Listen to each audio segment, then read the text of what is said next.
All you'll need is a Phillips screwdriver. Before any repairs, turn off and eliminate all power to your appliance.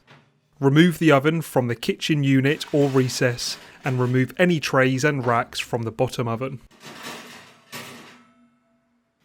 The rear back panel element cover on this model has 4 screws. Remove these and place them to one side.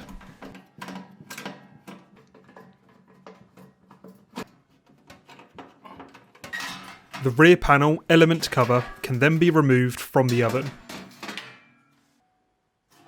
With your new rear back panel element cover and one of the screws ready to go, attach the back panel to the oven and start to thread the screw in by hand.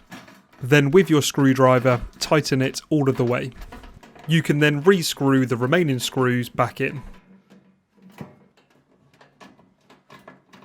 Give the new rear back panel a good clean with a microfiber cloth to remove the fingerprints.